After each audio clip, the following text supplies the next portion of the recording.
Bismillahirrahmanirrahim. Assalamualaikum warahmatullahi wabarakatuh. Alhamdulillah wassalatu wassalamu ala Rasulillah wa ala alihi wa sahbihi wa mawalah wa la hawla wa la quwata illa billahi wa ba'du. Alhamdulillah, di pagi menjelang siang ini kita bisa duduk untuk bertalabul ilmi kembali, dan tak lupa salawat dan juga salam kita hadiahkan kepada Rasul kita Nabi besar Muhammad sallallahu alaihi wa ala alihi wasallam. Tema di pagi hari ini kita akan membahas soal as-sa'adatu al-hakikiyatu, kebahagiaan yang hakikat. Ma'asyiral muslimat yang dimuliakan Allah Subhanahu wa taala, di dalam surah An-Nahl ayat 97 Allah Subhanahu wa taala berfirman, "Man 'amila salihan min dzakarin aw untha wa huwa mu'minun falanuhyiyannahu hayatan thayyibah wa lanajziyannahum ajrahum bi ahsani ma kanu ya'malun." Barang siapa yang melakukan amal yang saleh, baik dia laki-laki ataupun perempuan, dan dia seorang yang beriman, maka kami akan berikan kehidupan kepadanya dengan kehidupan yang baik di dunia, dan kami akan balas mereka dengan balasan yang jauh lebih baik lagi terhadap apa yang mereka telah kerjakan. Ayat ini dijadikan dasar oleh para ulama tentang hakikat mencari kebahagiaan bagi seorang manusia.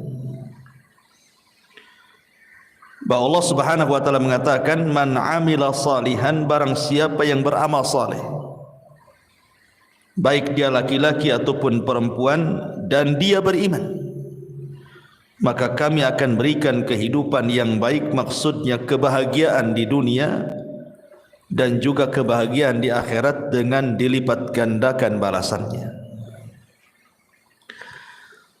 Ulama mengatakan bahwa kebahagiaan itu ada di tiga perkara. Kebahagiaan itu ada di tiga perkara. Pertama, rahatul bali. Yang kedua, al-qana'atu. Dan yang ketiga, ta'atullahi azza wa jalla. Yang pertama, rahatul bal. Rahatul bal itu artinya menenangkan pikiran. Karena kebahagiaan itu sebenarnya sesuatu yang tidak bisa didefinisikan. Bahagia itu apa? Kalau orang ditanya bahagia itu, kadang-kadang bingung juga mau jawab itu. Bagaimana manusia bisa bahagia? Lahir saja dia nangis, mati pula ditangisi. Mana bahagianya? Lahir nangis, ketika dia mati ditangisi orang. Sehingga kemudian para ulama ketika membahas masalah apa itu as-sa'adah, kebahagiaan itu, definisi mereka itu berbagai macam. Sehingga kemudian banyak yang mendefinisikan itu dengan contoh akhirnya. Salah satunya adalah bahwa bahagia itu kalau rahatul bali, kalau pikiran kita itu senang. Kalau pikiran kita senang itu pasti bahagia. Dari sini kita tahu bahwa rahatul bal itu adalah kenikmatan penduduk surga. Karena penduduk surga itu apabila dimasukkan ke dalam surga, Allah katakan wa naza'na ma fi sudurihim min ghillin ikhwana. Kami cabut pada dada-dada dan hati-hati penduduk surga itu al-ghil, hasad, dengki, dendam, pokoknya penyakit hati. Baru kemudian dimasukkan ke dalam surga. Jadi penduduk surga itu pikirannya tidak aneh-aneh gitu. Dia tidak memikirkan orang, kenapa orang bicara soal dia, atau kenapa dia tidak melakukan seperti orang yang lakukan. Karena biasanya orang kepikiran itu karena dua perkara ini. Jadi kalau ada orang membicarakan keburukan kepada kita, kita katakan kenapa dia ngomong tentang aku seperti ini. Kepikiranlah kan gitu ya. Atau melihat seseorang melakukan sesuatu, kemudian kita berpikir kenapa saya tidak juga melakukan seperti dia. Kepikiran jadinya ya. Jadi penduduk surga itu tidak ada kepikiran seperti itu, karena sudah dihilangkan hasad dalam hatinya, sudah dihilangkan dengki dendam, sehingga memang tenang hatinya. Makanya kebahagiaan itu caranya adalah rahatul bal, tenangkan hati, gitu maksudnya. Rahatul bal itu menenangkan hati. Kalau ada ucapan-ucapan yang gak enak itu tenangkan saja, jangan dipikirin gitu.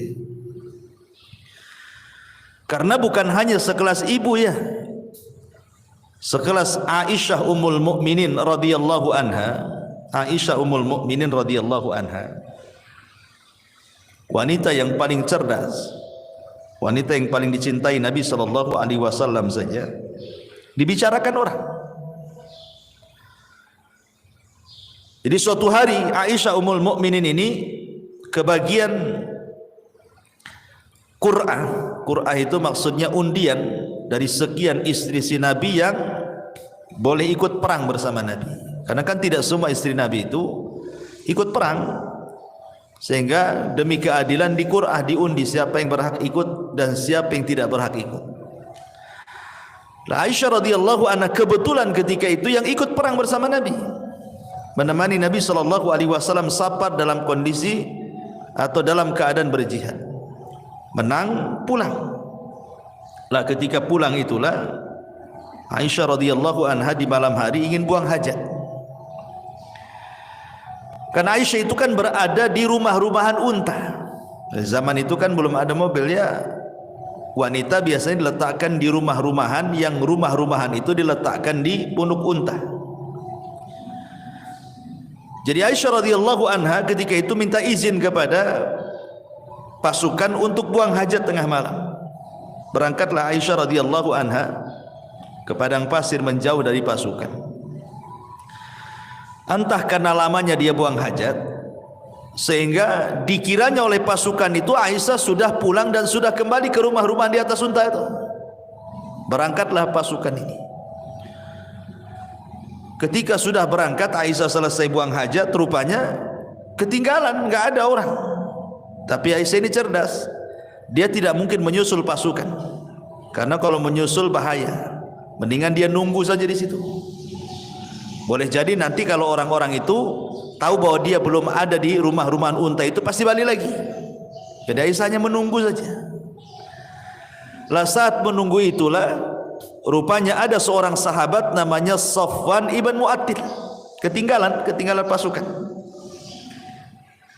Ketika Safwan ibn Mu'attil ini melihat Ummul Mukminin Aisyah radhiyallahu anha, kaget dia. Kenapa kok Aisyah ada di situ? Akhirnya kemudian tidak banyak bicara. Aisyah radhiyallahu anha suruh naik di atas tunggangan unta yang dibawa Safwan. Dia pun berjalan membawa pelananya sampai ke pasukan. Maka lewatlah ketika itu di hadapan seorang tokoh munafik namanya Abdullah ibn Ubay ibn Salul ibn Sabah. Maka ketika itulah kemudian diisukan Aisyah radhiyallahu anha selingkuh dengan Safwan ibn Mu'attil.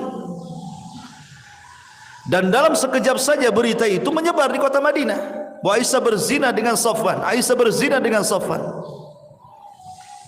Bayangkan qadarullah ketika itu Aisyah radhiyallahu anha sakit karena memang safar jauh, terlampau lama dalam peperangan sehingga jatuh sakit Aisyah. Ketika sakit, dia tidak tahu berita tentang dia di luar sana. Karena dia di dalam rumah terus kan sakit. Tidak tahu kalau di luar itu dia sedang difitnah bahwa dia selingkuh dengan Safwan ibn Mu'attil. Sementara Nabi SAW terus menunggu wahyu. Kok enggak turun-turun wahyu ini? Maksudnya kalau memang Aisyah itu berzina, kasih tahu. Maksudnya turun wahyu gitu ya. Atau kalau dia tidak berzina, ya tolong kasih tahu juga lah kan gitu. Turun wahyu juga gitu. Tapi selama sebulan itu enggak turun-turun wahyu itu. Sesak dada Nabi. Akhirnya kemudian Nabi SAW datang ke tempat Aisyah radhiyallahu anha. Bayangkan 1 bulan Rasul tidak mau menemui Aisyah. Tapi memang harus ditanyakan karena masalahnya tidak ada wahyu. Ketika kemudian sampai di rumah Aisyah, di situ ada Abu Bakar dan juga ada istrinya dan juga ada Aisyah radhiyallahu anha. Rasul belak-belakan mengatakan, wahai Aisyah, kalau engkau jujur, maksudnya kalau memang engkau melakukannya, tinggal bertobat gitu ya. Nanti Allah Subhanahu wa taala akan mengampuni dosamu. Tapi kalau engkau tidak melakukannya, pasti nanti turun wahyu dari 7 lapis langit sana bahwa engkau tidak akan melakukannya dan engkau tidak pernah melakukannya dan dustalah perkataan orang-orang itu. Akhirnya kemudian sesaat setelahnya turun wahyu surah An-Nur 1-9 bahwa Aisyah ummul mukminin radhiyallahu anha berlepas diri dari tuduhan perzinahan atau perselingkuhan dia dengan Safwan ibn Mu'attil. Dari sini kita tahu bahwa sekelas Aisyah radhiyallahu anha saja dibicarakan manusia. Ya. Atau Maryam bintu Imran. Sama juga Maryam juga. Maryam itu kan wanita suci, Bu. Dia tidak pernah keluar dari mihrabnya. Sampai-sampai Allah Subhanahu wa taala menjelaskan bagaimana Maryam ini kehidupannya hanya ruku sujud saja, enggak pernah kerja lain. Jadi di mihrabnya itu ibadah saja. Jadi suatu hari Maryam ini keluar buang hajat. Lah ketika buang hajat itulah rupanya Allah Subhanahu wa taala mengutus Jibril untuk menghabar gembirakan bahwa Maryam akan punya keturunan. Akhirnya kemudian dicegatlah oleh malaikat Jibril dalam bentuk manusia, fatamatsala lahu basharan sawiya. Maka Jibril datang dalam bentuk pemuda tampan. Kemudian memberitahu kepada Maryam bahwa Allah telah menghabar gembirakan engkau akan memiliki keturunan. Maryam bingung, bagaimana tidak? Aku ini seorang gadis, tidak punya suami. Tidak ada wanita laki-laki yang menyentuhku. Lalu apa nanti kata manusia? Maryam punya anak, enggak ada suami, enggak ada laki-laki yang menyentuhnya. Sempat Maryam itu mengatakan, pergilah kalau engkau memang orang yang bertakwa. Tapi Jibril kemudian meyakinkan bahwa ini adalah kehendak Allah Subhanahu wa taala. Barulah kemudian Maryam pun menerimanya. Ketika betul-betul kandungannya membesar, kemudian mulailah diketahui oleh manusia, maka Maryam pun kemudian keluar dari Baitul Maqdis sampai melahirkan di Baitul Lahim, ya kan? Akhirnya kemudian setelah melahirkan Isa bin Maryam, Allah berikan ketenangan kepada Maryam dengan cara apa? Dengan cara Isa yang masih bayi itu dibuat bisa bicara. Jadi kalau ditanya itu bayi siapa, maka cukup diisyaratkan ke bayi itu, nanti bayi itu yang ngomong. Dan ini salah satu mukjizat Nabi Isa, di buayan ibunya sudah bisa bicara gitu ya. Akhirnya betul ketika Maryam menggendong bayi, ya semua orang mencela itu bayi siapa kan itu. Makanya orang-orang Yahudi sampai hari ini, bukan hanya Yahudi zaman tempo dulu saja, sampai hari ini orang Yahudi itu mereka menganggap Maryam itu wanita pezina dan Isa itu anak zina. Makanya orang-orang Nasrani mengkafirkan orang Yahudi karena melampaunya orang Yahudi mencela Isa dan juga ibundanya Maryam bintu Imran. Dikafirkan sama orang Nasrani Yahudi itu karena menghina kenabiannya. Ya. Dari sini menunjukkan bahwa kalau sekelas Aisyah radhiyallahu anha, sekelas Maryam saja tidak lepas daripada pembicaraan manusia, apalagi ibu-ibu. Makanya pentingnya rahatul bal di sini, menenangkan hati, karena sehebat apapun manusia itu pasti dibicarakan orang. Maka rahatul bal itu penting. Ya, jangan pedulikan ucapan manusia, tenangkan gitu maksudnya. Rahatul bali. Kemudian yang kedua, wal qanaatu, dan qanaah. Qanaah itu artinya rela dan redha dengan pemberian Allah Subhanahu wa taala. Rela dan redha dengan pemberian Allah Subhanahu wa taala. Karena ini yang menjadikan orang itu lebih tenang hidupnya. Jadi kalau orang itu rela, redha, apapun yang diberikan Allah pasti akan tenang. Makanya ada seorang syekh mengatakan, kalau anda ingin tenang, lakukan 5 perkara. Kalau anda ingin tenang, lakukan 5 perkara. Yang pertama, nikmati yang ada. Jangan pernah memikirkan yang tidak ada. Nikmati yang ada, jangan memikirkan yang tidak ada. Ibu umpamanya punya rumah, rumahnya kecil gitu ya. Kalau hujan bocor umpamanya, sempit, itu yang ada. Jangan terpikir kapan saya punya gedung, gitu maksudnya. Nanti stres bu. Jadi yang ada saja itu nikmati. Memang kalau memang tidur di atas tikar, nikmatilah, daripada menghayal tidur di atas spring bed, tapi kan hayalan itu. Enggak stres hidupnya kayak gitu tuh. Menghayal yang enggak ada, ya nikmati aja yang ada. Itulah qanaah namanya. Ini sama lah, umpamanya ibu pengen apa? Pengen handphone bagus ya. Dari dulu yang jadul aja, nggak bisa layar sentuh, itu layar pencet kalau yang jadul itu ya. Kepikir pengen kayak tetangga, handphonenya bagus gitu kan, nggak usah, nikmati aja, nggak apa-apa, disentuh-sentuh sajalah di situ, nggak, walaupun nggak keluar kan, nikmati aja kan ya. Karena stres orang memikirkan yang nggak ada tuh. Ini yang pertama. Yang kedua, berpikir positif, jangan pernah berpikir negatif. Artinya pikirkan kelebihan, jangan memikirkan kekurangan. Kelebihan pada diri ibu itu apa coba? Kelebihannya apa? Sebab kalau orang selalu memikir kekurangan, stres. Itu enggak qanaah tuh. Pikirkan kelebihan, jangan pikir kekurangan. Berpikir positif, jangan selalu berpikir negatif. Kemudian yang ketiga, jangan suka membanding-bandingkan. Ibu jangan membandingkan ibu dengan orang lain. Itu tidak qanaah namanya. Ya. Artinya bahwa kalau seandainya Allah Subhanahu wa taala sudah takdirkan memang ibu seperti itu, anggaplah secara ekonomi, memang suami kerjanya ya apalah, supir taksi, ojek online, GoFood atau apalah istilahnya kan. Sementara tetangga ini kok ngantor, enak, mobilnya bagus gitu ya. Jangan pernah dibanding-bandingkan. Baik ibu dengan istri dia atau suami ibu dengan suami dia. Jangan pernah dibanding-bandingkan. Karena membandingkan sesuatu itu menjadikan orang tidak qanaah. Kalau suka membanding-bandingkan itu hilang qanaahnya. Makanya kenapa Nabi SAW mengatakan unzuru ila man huwa asfala minkum wa la tanzuru ila man huwa fawqakum fa huwa ajdar alla tajrar nikmatallahi alaikum. Lihat ke bawah, jangan lihat ke atas, kata Rasul. Orang kalau lihat ke atas kan pegel bu. Coba aja ibu nenggak gini lama-lama kan apa enggak pegel bu ya kan. Stres bu kalau nengok kapan saya kayak dia, kapan saya kayak dia, apa enggak stres dia? Pegel tuh otaknya. Tapi kalau lihat ke bawah pasti akan tenang. Kenapa?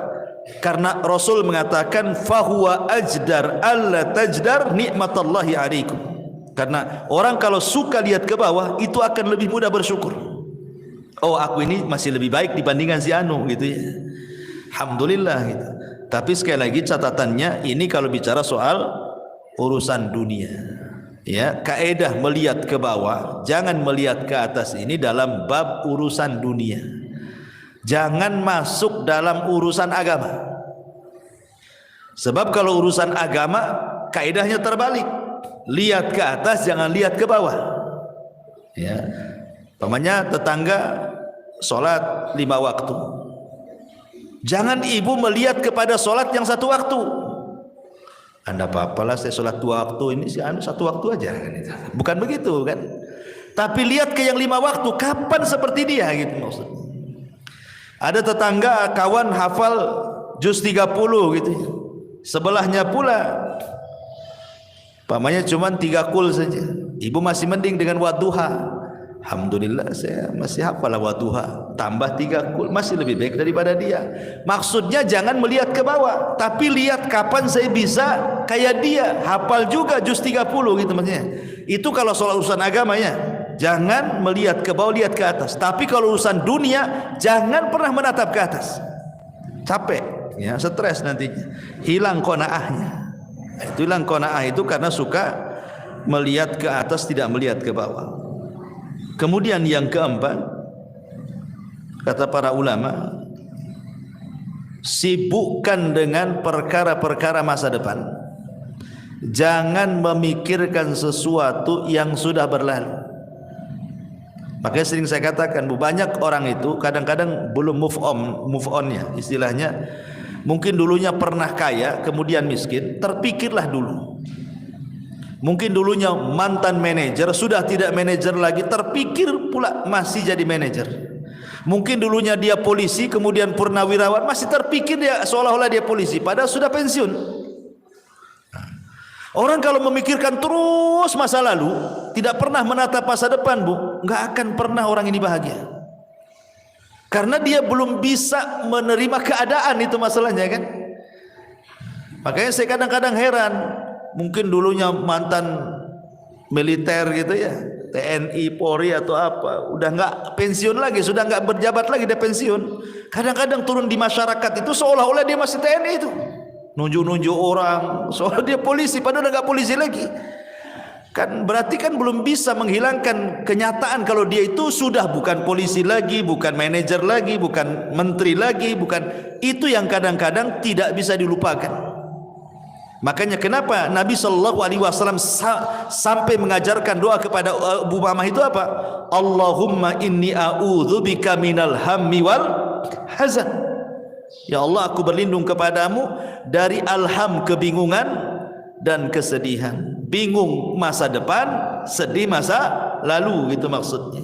Sedih ini karena memikirkan masa lalu, bingung itu karena memikirkan masa depan.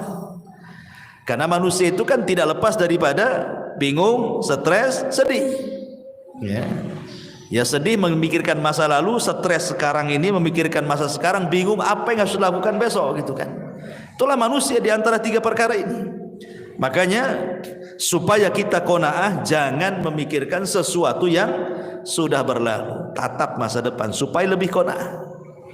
Ya sudahlah, sudah takdirnya. Yang penting saya pernah kaya dulu, kan itu ya. Yang penting saya sudah pernah jadi pejabat, sudah merasakan, saya sudah tahu semua. Kan enak tuh kalau ngomong gitu ya. Kemudian yang terakhir, kata para ulama di sini,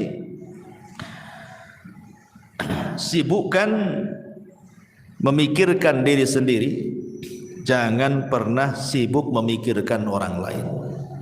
Ini penting ya. Sibukkan saja, nggak usah ibu mikir ini menteri keuangan nih, nggak usah. Apa yang ibu mikir menteri keuangan pula ya, ibu mikir keuangan sendiri saja lah. Kok mikir pula menteri keuangan, menteri ini, pusing ya.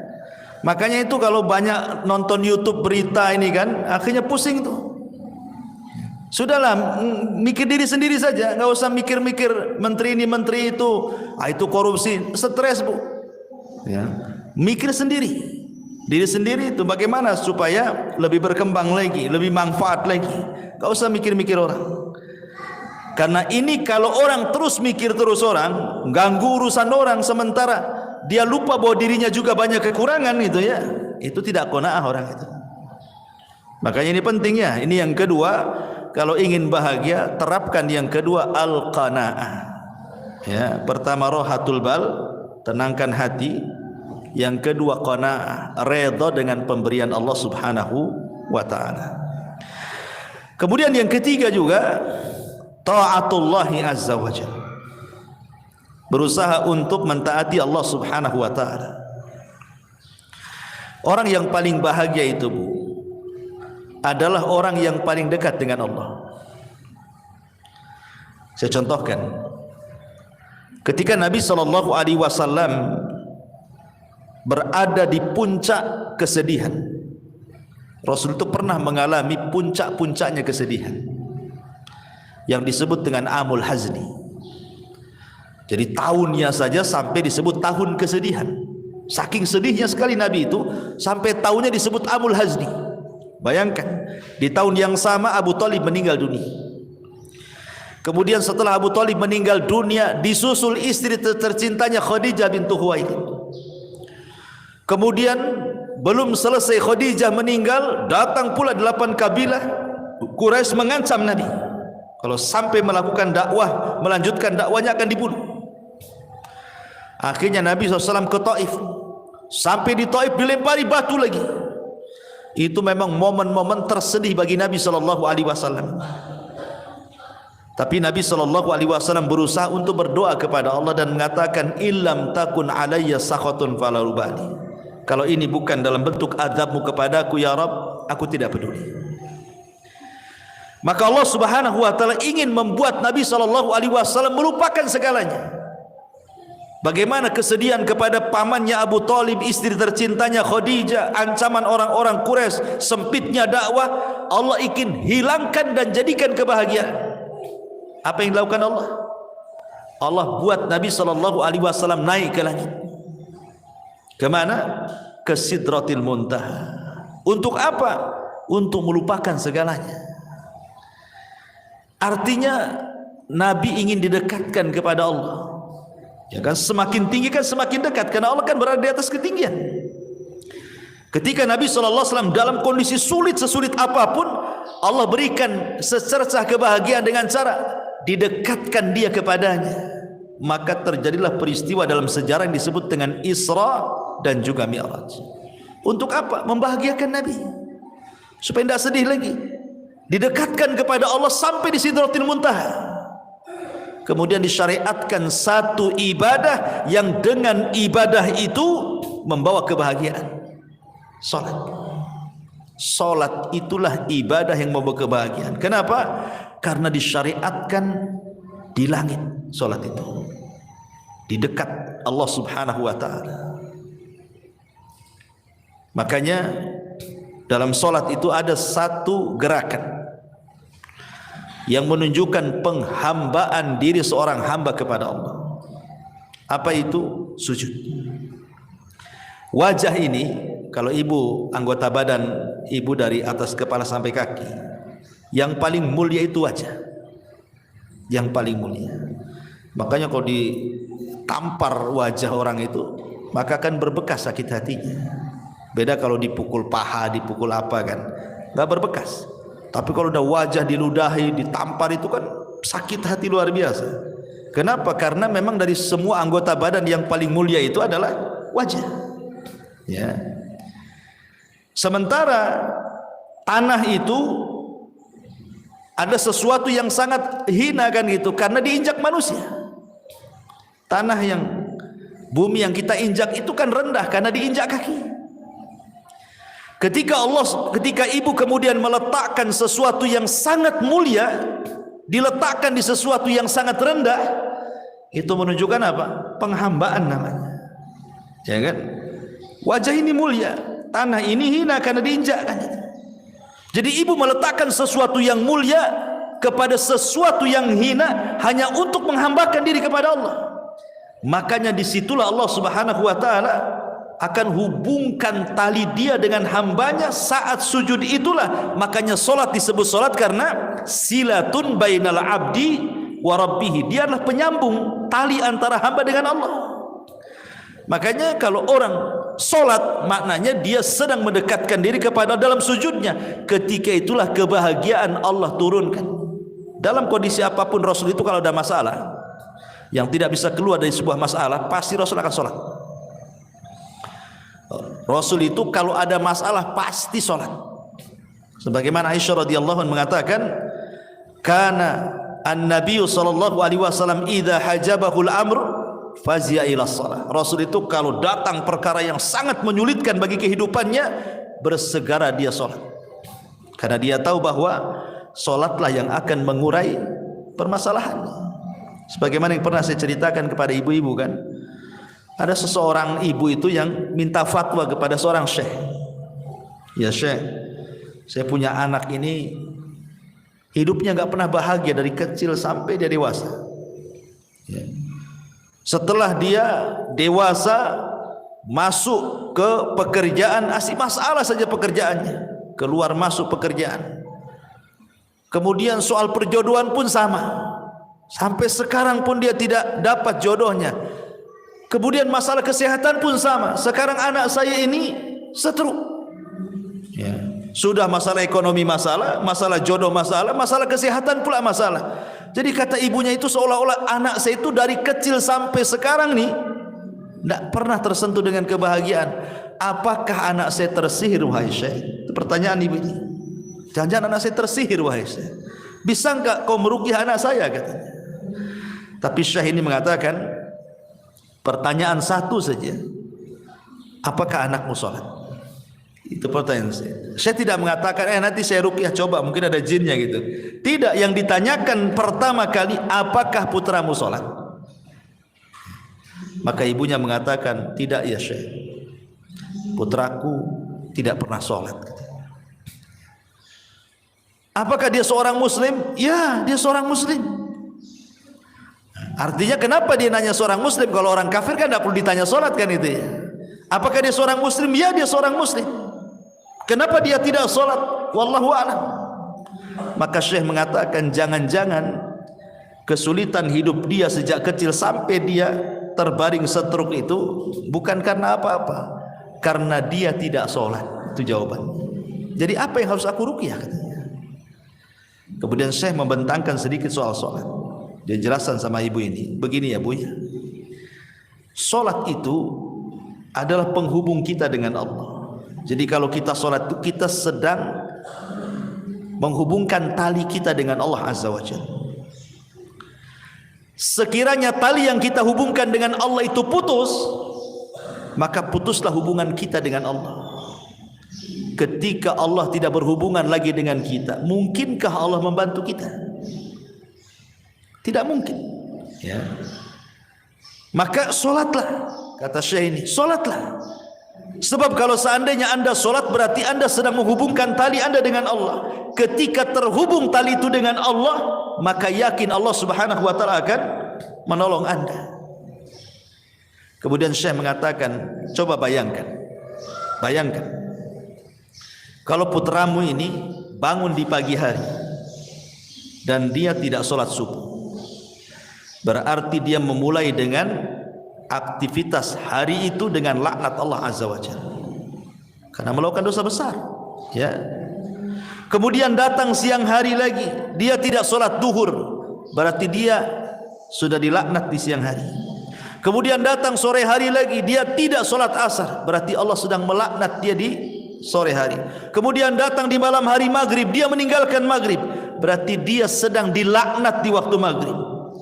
Kemudian sholat isya dia tinggalkan pula sholat isya, berarti dia sedang dilaknat di waktu isya. Kata syekh, bagaimana orang akan bahagia sementara awal aktivitas hidupnya diawali laknat dan sebelum tidur pula dia dilaknat katanya. Mana bahagianya? Gimana coba? Awal dilaknat, akhir pula dilaknat. Maka wajar anakmu tidak akan bahagia. Maka syekh mengatakan suruhlah dia sholat. Dari sini kita tahu bahwa ketaatan kepada Allah subhanahu wa ta'ala itu salah satu penyebab orang bahagia. Karena bahagia itu ketika seorang hamba dekat dengan Allah. Ketika Nabi SAW sedang kesulitan, diberikan kebahagiaan dengan cara apa? Didekatkan dengan Allah, diangkat naik ke langit, didekatkan sampai di Sidratil Muntaha. Maka hilanglah keperitan hidup Nabi SAW, sehingga ketika turun setelah peristiwa Isra Mi'raj, semangat lagi dia hidupnya, semangat lagi. Apalagi selama perjalanan Isra Mi'raj itu, bagaimana Nabi SAW dipertemukan dengan Nabi Adam, Nabi Yahya, Nabi Isa, Nabi Idris, Nabi Harun, Musa dan para Nabi yang lainnya. Menjadi sebuah pelajaran bahwa dakwah Rasul akan mengikuti marhalah para Nabi yang dijumpai selama perjalanan itu. Seperti dia berjumpa dengan Nabi Adam, sebagaimana Nabi Adam hijrah dari sorga ke bumi, maka engkau pun akan hijrah dari Mekah ke Madinah. Kemudian berjumpa dengan Yahya dan juga Isa bin Maryam, sebagaimana keduanya dirongrong dimusuhi orang-orang Yahudi, maka engkau pun sama ya Muhammad, sesampainya di kota Madinah maka musuhmu orang-orang Yahudi. Kan itu. Kemudian juga berjumpa dengan Nabi Yusuf, sebagaimana Yusuf dihasadi oleh saudara-saudaranya sehingga dimasukkan ke dalam sumur, maka dakwahmu pula yang menghalangi sebelum orang lain keluargamu. Maka yang menghalangi dakwah itu siapa dulu? Abu Lahab, keluarga. Belum ada Abu Jahal lagi. Ya, Abu Lahab sudah menghalang-halangi pamannya sendiri kan. Ketika Rasulullah SAW berjumpa dengan Nabi Musa alaihi salam, Nabi Harun alaihi salatu wassalam, Harun itu dikenal lembutnya, maka berdakwahlah seperti Harun, lembut kepada Bani Israel. Ketika berjumpa dengan Nabi Musa itu dikenal kesabarannya, walaupun dia dimacam-macamin Bani Israel, sabar dia. Maka seolah-olah Allah ingin katakan, sabarlah engkau seperti Nabi Musa dalam rangka mengobati umat Islam. Ketika berjumpa dengan Ibrahim, dan itu orang yang paling mirip dengan Nabi SAW, dan dia yang membangun Ka'bah, maka seolah-olah Allah mengatakan, teruslah ikuti agama nenek moyangmu, maksudnya Ibrahim alaihi salatu wassalam, dengan memakmurkan Masjidil Haram. Ya, jadi ada hikmah-hikmah selama perjalanan Isra Mi'raj itu. Dari sini kita tahu bahwa yang ketiga, taatullah, ketaatan kepada Allah adalah salah satu jalan juga meraih kebahagiaan. Ini satu perkataan ulama. Kemudian yang lain juga dijelaskan oleh Imam Ibnul Qayyim rahimahullahu taala. Imam Ibnul Qayyim rahimahullahu taala mengatakan, anna lis-sa'adatil 'abdi thalathatu umurin. Sesungguhnya dalam kebahagiaan seorang hamba itu terdapat 3 perkara. Idza an'ama alaihi syakara, wa idza betuliya alaihi sabara, wa idza adnaba istaghfara. Yang pertama, apabila diberikan nikmat oleh Allah Azza wa Jal, lantas dia pun bersyukur. Apabila diuji oleh Allah Subhanahu wa taala, lantas dia bersabar. Dan apabila dia melakukan dosa, dia pun berusaha untuk melakukan istighfar. Melakukan istighfar, meminta ampun kepada Allah Subhanahu wa taala. Ma'asyiral muslimat yang dimuliakan Allah Subhanahu wa taala. Di sini Imam Ibnul Qayyim rahimahullahu taala memberikan konsep 3 kebahagiaan. Kalau tadi kan konsep 3 kebahagiaan, pertama berusaha menenangkan pikiran, jangan memikirkan banyak hal, hilangkan hasad, hilangkan dengki macam-macam ya. Kemudian qanaah, kemudian lebih taat lagi kepada Allah. Maka konsep Imam Ibnul Qayyim berbeda lagi. Kalau ingin bahagia, yang pertama apabila mendapatkan nikmat bersyukur. Apabila mendapatkan nikmat bersyukur. Ini kaitan dengan qanaah juga kan? Ya, qanaah itu artinya apa? Syukuri yang ada, jangan memikirkan yang tidak ada.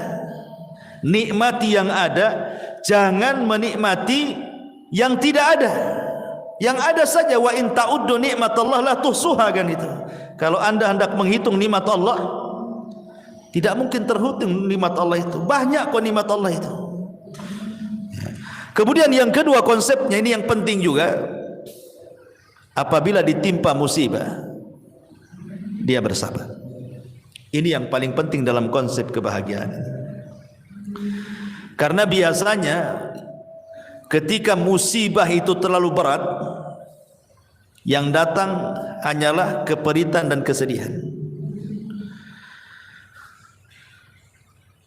Sering saya katakan, Bu, dalam beberapa kajian di sini kan, bahwa pada setiap perkara yang ada kebahagiaan, pasti di situ ada kesedihan. Perkara-perkara yang ada kebahagiaan di sebuah perkara, pasti terselip kesedihan di situ. Itu sudah matematika tuh, 1 tambah 1 2 tuh. Contoh, ibu bahagia dengan suami, yang punya suami. Tetapi di balik kebahagiaan ibu suka senang dengan suami itu, pasti suatu ketika ada kesedihan.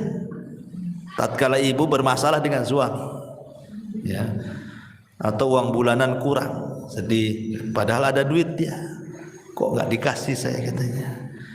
Artinya di sela-sela kebahagiaan itu pasti ada kesedihan tuh. Nengok anak-anak nih, nampak seneng lah anak-anak, apalagi yang masih lucu-lucu ya, usia 4-5 tahun gitu kan, masih lucu-lucunya tuh.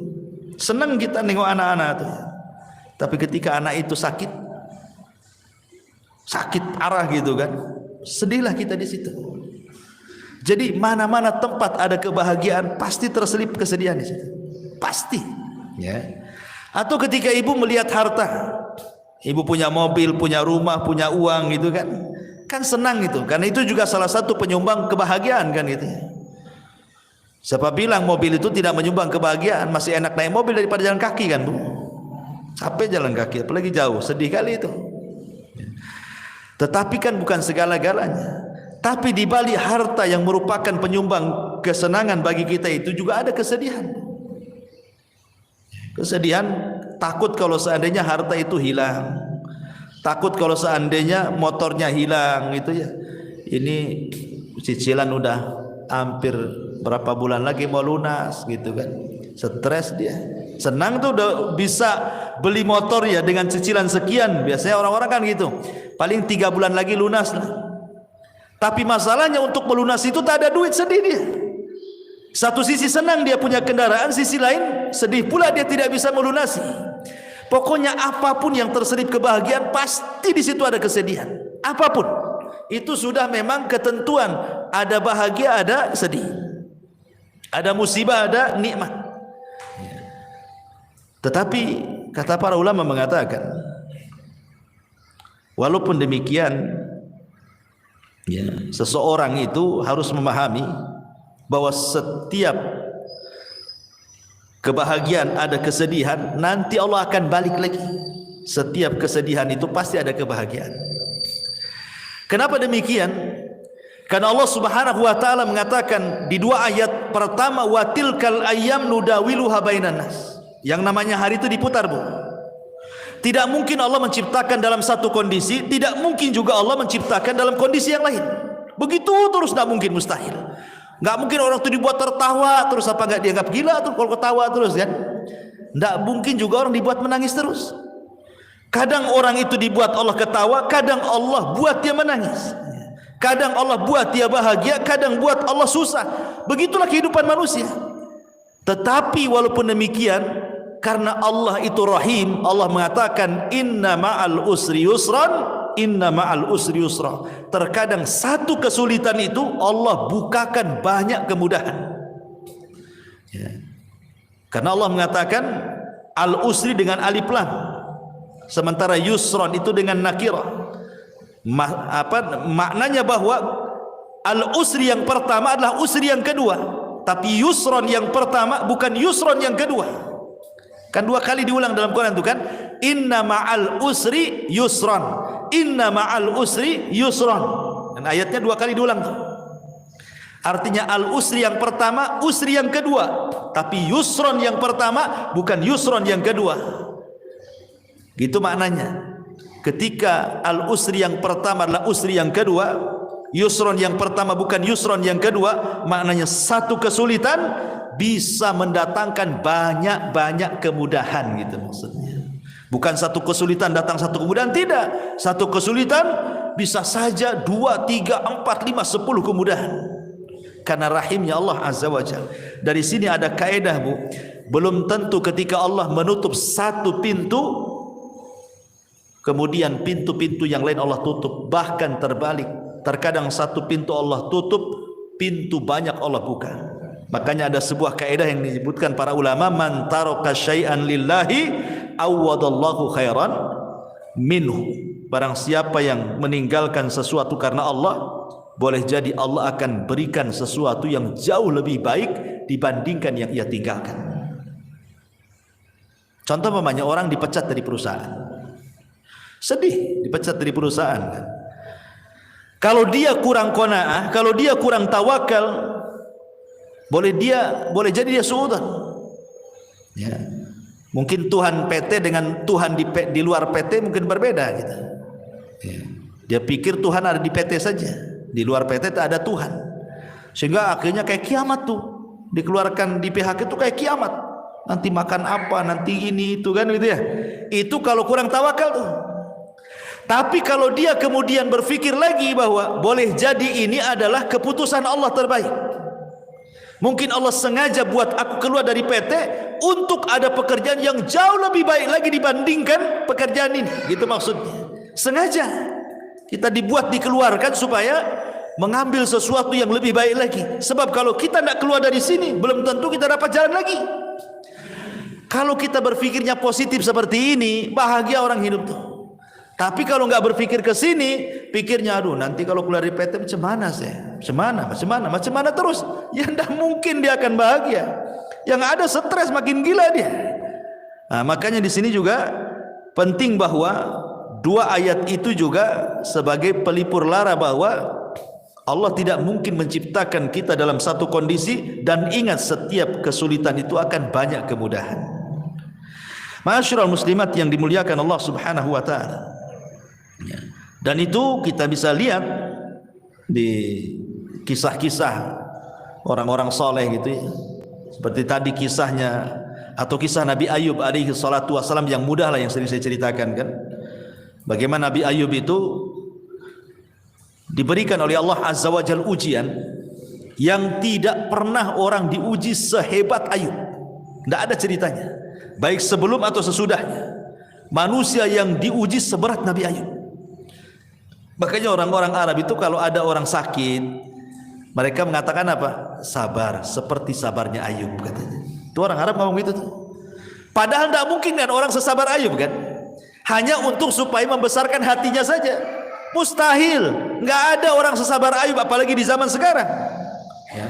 Sementara musibah Nabi Ayub alaihi salatu wassalam itu luar biasa bertubi-tubi itu.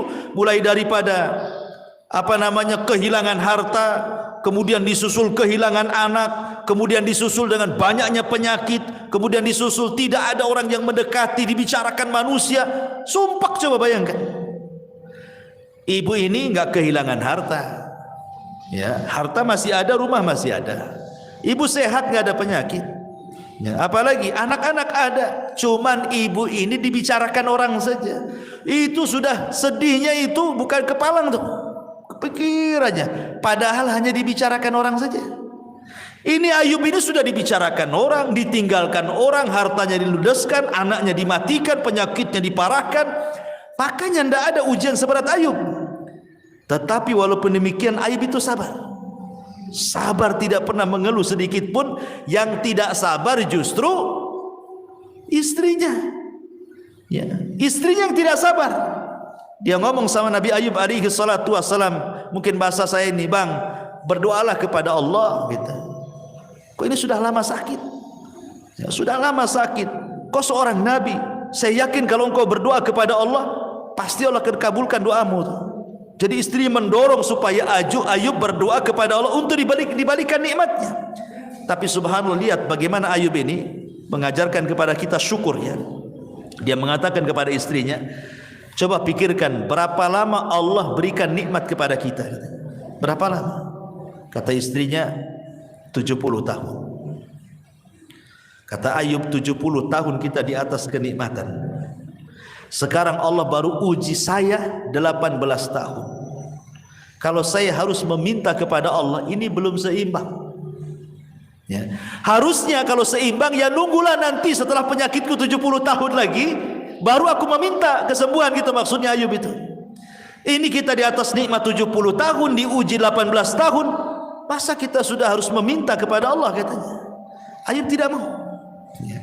Tapi ketika kemudian ada dua orang temannya Ayub yang berbincang-bincang soal Ayub dan mengatakan, jangan-jangan Ayub itu diberikan penyakit oleh Allah. Itu bukan penyakit biasa, itu penyakit kutukan, katanya.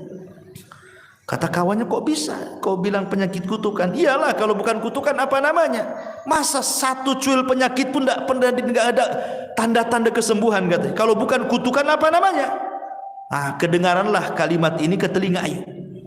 Makanya Ayub mengatakan, Rabbi inni massaniya dzur wa anta arhamur rahimin. Ya Rabb, aku tahu engkau yang memberikan madarat ini kepadaku, tapi aku tahu juga bahwa engkau adalah zat yang maha pemberi kasih sayang dari hamba-hambamu penyayang. Maknanya seolah-olah Ayub mengatakan, ya Rabb, aku tahu bahwa engkau yang memberikan madarat ini kepadaku, tapi aku yakin tidaklah engkau memberikan madarat kepadaku kecuali karena sayangmu kepadaku. Itu maksudnya. Lihat bagaimana ada berdoa Ayub saja tidak dirinci penyakitnya. Menunjukkan apa? Menunjukkan Ayub itu tidak tasahud. Tasahud itu artinya menolak takdir, kayak kita kan ngomel-ngomel sama Allah. Enggak. Ayub kan tidak merinci kan musibahnya. Dia hanya mengatakan, aku tahu ya Rabb, engkau yang menimpakan penderitaan ini. Lain kalau kita ngomong, ya Allah, anak saya sudah mati. Ya, dirinci kalau kita doa itu kan. Ini rumah juga bocor-bocor kan itu. Ya. Ini usaha juga lagi sulit. Itu kalau doa kita yang dirinci itu. Susahnya kita ini dirinci, ya kan? Ya, kalau bisa itu 10 rincian disebut semua tuh. Ya. Nabi Ayub tidak dirinci. Dia hanya mengatakan, ya Rabb, aku tahu kau yang menimpakan derita ini. Titik sampai di sini. Karena Allah sudah tahu gitu, tidak perlu dirinci, Allah sudah tahu kan itu. Dan itu ada berdoa namanya. Ya, Allah sudah tahu, sudah paham gitu. Makanya sejak itulah Allah Subhanahu wa taala kabulkan permintaan Ayub dan Allah kembalikan nikmatnya. Dan ini dari sini ada kaidah bahwa barang siapa yang meninggalkan sesuatu karena Allah, pasti Allah akan ganti sesuatu itu yang jauh lebih baik lagi. Ya. Karena orang di depan musibah itu kan terbagi menjadi 3, Bu ya. Yang pertama tasahud. Tidak redha, tidak rela. Kemudian mulutnya ini ngomong macam-macam. Ya, ini seburuk-buruknya orang. Orang ini enggak akan bahagia selamanya. Yang kedua, dia berusaha untuk rela. Berusaha untuk rela. Redha, ikhlas gitu ya. Tapi terkadang kalau disentuh hatinya keluar juga dia. Jadi pura-pura sabar saja, tapi kalau diajak bicara keluar semua keluhannya. Ya, tapi masih mendingan lah dibandingkan orang yang pertama. Kemudian yang ketiga, orang yang betul-betul ikhlas, betul-betul redha, lisannya pun dia tidak pernah mengeluh. Ya, bahkan dia sanggup mengucapkan alhamdulillah. Itulah sebahagia-bahagia manusia ketika dia bisa sabar, bisa rela, bahkan bisa mengucapkan alhamdulillah di depan musibah yang dialaminya.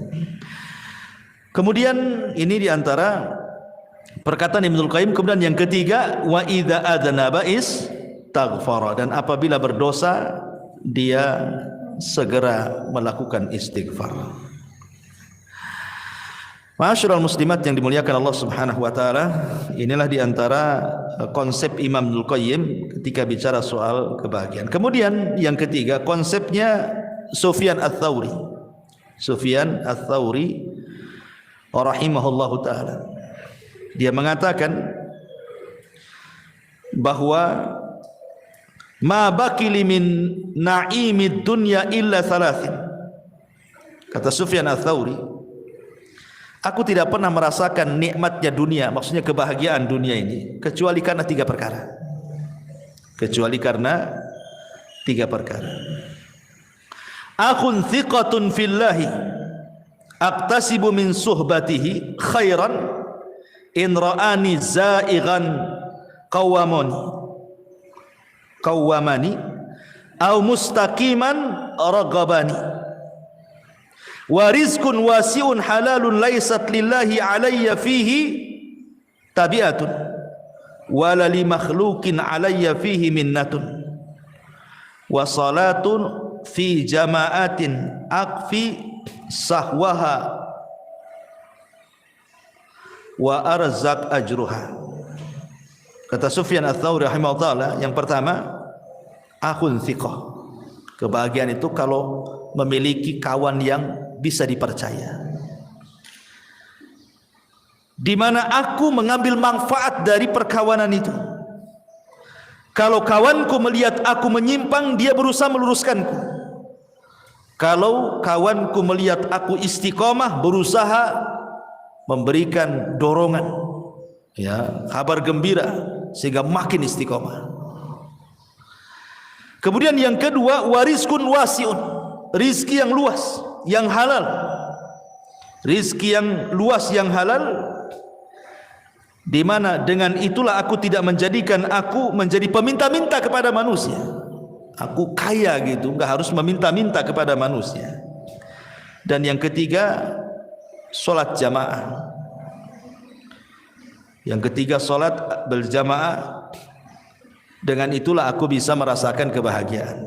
Jadi Sufyan Ats-Tsauri mengatakan bahagia itu ada di tiga perkara: teman yang baik, yang kedua rizki yang luas dan halal sehingga dia tidak meminta-minta, dan yang ketiga pada solat.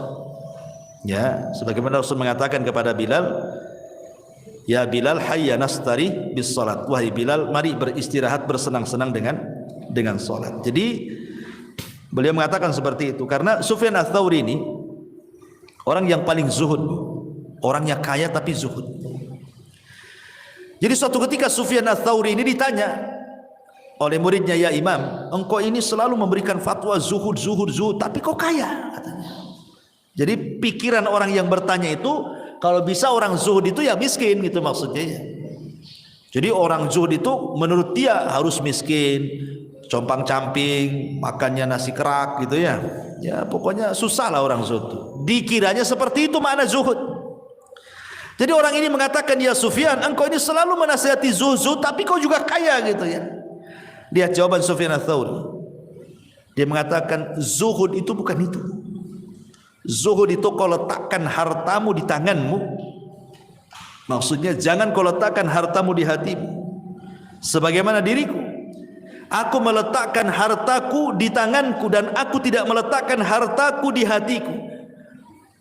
Dan kenapa aku harus kaya? Likaila atamandalu alal muluk, supaya aku tidak menjilat penguasa, supaya aku bisa mengatakan yang hak-hak, yang batil-batil katanya. Karena aku tidak ada, pemerintah tidak ada budi baik dengan aku. Aku sudah kaya, ya kan? Sehingga aku tidak menjilat mereka, sehingga aku bisa menegur mereka, kata Sufyan Ats-Tsauri. Dari sini menunjukkan bahwa itulah bentuk kebahagiaan, salah satunya adalah rizki yang luas dan halal. Sebab kalau rizkinya sempit gitu kan, akhirnya apa? Terpaksalah pinjam-pinjam uang, kan gak bahagia jadinya kan? Meminjam-minjam uang, akhirnya tidak bayar utang, malam pula stres, siang pula menghilang, kan gitu. Orang yang punya utang itu cari-cari orang nggak kemana, nggak jelas gitu ya. Jadi salah satu kebahagiaan adalah rizki yang luas tapi juga halal. Karena rizki haram itu tidak akan bahagia, pasti ada masalah. Ya. Termasuk juga di sini kata beliau, punya kawan yang baik. Kalau salah ya diluruskan, kalau memang benar ya didorong supaya makin benar, kan bahagia punya kawan seperti itu. Ibu punya suami umpamanya kan, suaminya mendorong ibu, kalau salah diluruskan, kalau benar ya terus didorong-dorong, kan senang gitu ya. Nah, kata Sufyan Ats-Tsauri, carilah kesenangan di tiga tempat ini. Akhun thiqah, saudara yang bisa kita percaya, kemudian rizki yang luas, kemudian dalam solat jamaah, dan yang terakhir tentu saya ingin bacakan satu hadis. Hadis ini disahihkan oleh Syekh Nasiruddin Al-Albani rahimahullahu taala dari Zaid ibn Thabit radhiyallahu anhu.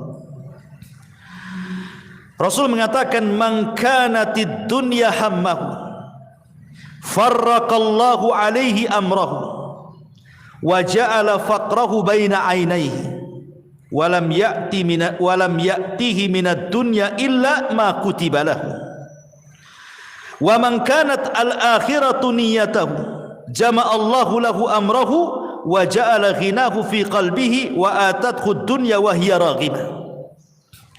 Barang siapa yang dunia menjadi tujuan hidupnya, maka Allah Subhanahu wa taala akan cerai-beraikan perkaranya dan Allah akan jadikan kefakiran di kedua matanya. Dan tidaklah dunia yang datang kepadanya kecuali apa yang sudah dicatat takdir saja.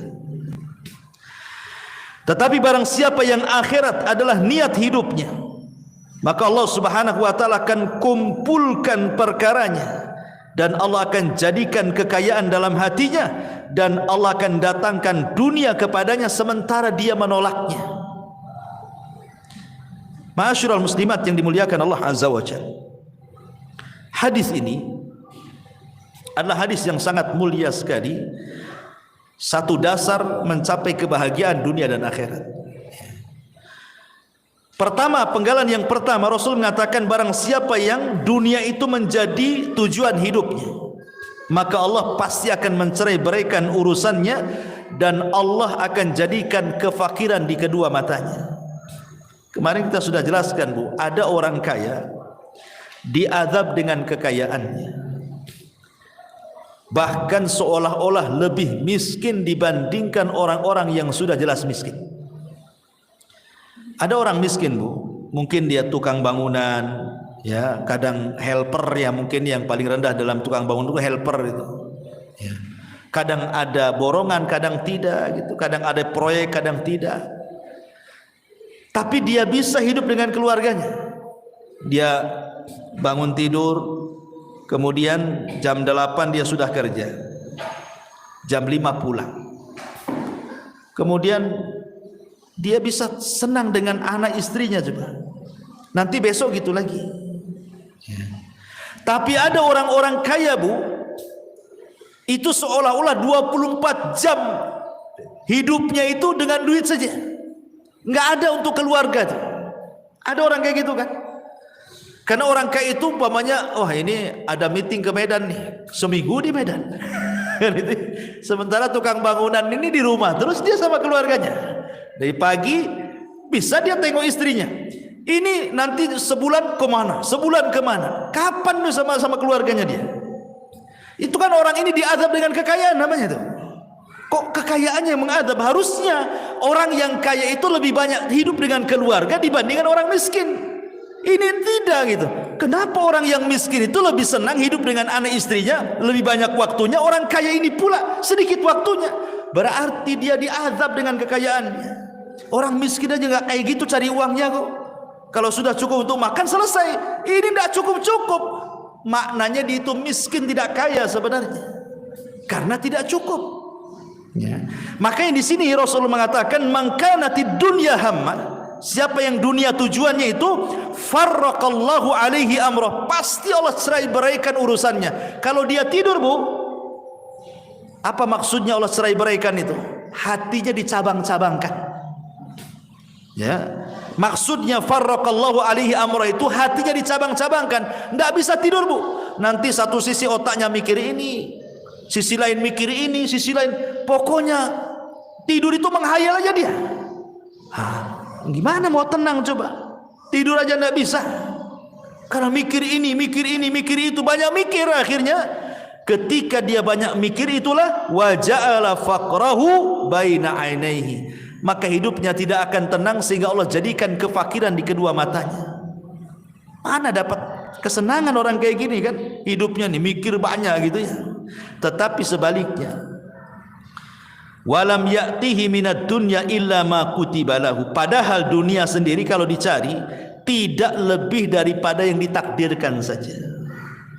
Maka berjalanlah bersama takdir, itu selesai. Jalan bersama takdir. Ya. Karena sehebat apapun Anda mencari dunia, kalau ditakdirkan dapat segitu ya segitu, tidak mungkin nambah. Ngapain kemudian ngoyo dari pagi ke pagi lagi kan? Padahal dunia itu sebatas ditakdirkan saja.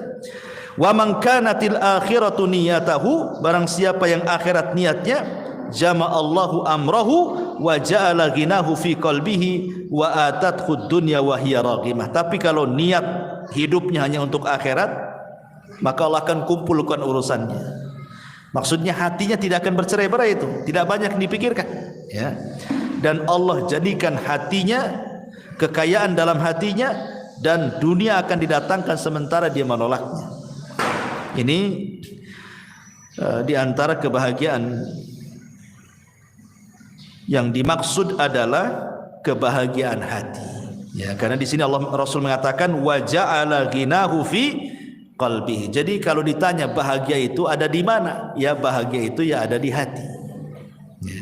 Kalau hatinya lapang, rumah yang sempit jadi lapang, gitu maksudnya. Kalau hatinya sempit, rumah yang lapang jadi sempit. Coba lihat Bu, ibu kan punya suami, yang punya suami kan, kalau ada masalah dengan ibu kan dia nggak kerasan di rumah Bu, pasti lari sana lari sini, nanti datang muring-muring pergi lagi kan gitu. Padahal rumahnya luas Bu, dia masih mendingan ngekos daripada di rumah sama ibu kan, karena lagi sempit hatinya tuh. Ya. Coba kalau lagi senang Bu, nggak mau keluar rumah dia. Ya. Tapi kalau lagi sumpek, nggak mau balik dia. Ya. Itulah menunjukkan bahwa kebahagiaan itu ada di hati. Hati makin lapang berarti semua lapang. Ibu yang kurang cantik saja kalau suami lapang itu dianggap cantik tuh. Ibu yang cantik jelita kalau suami lagi stres kayak setan Bu, nengok ibu tuh. Karena gimana, orang nggak senang. Nggak senang, buat apa cantik pun kayak setan katanya kan. Pokoknya orang nggak senang itu semua jadi jelek kan. Tapi orang senang semua jadi indah.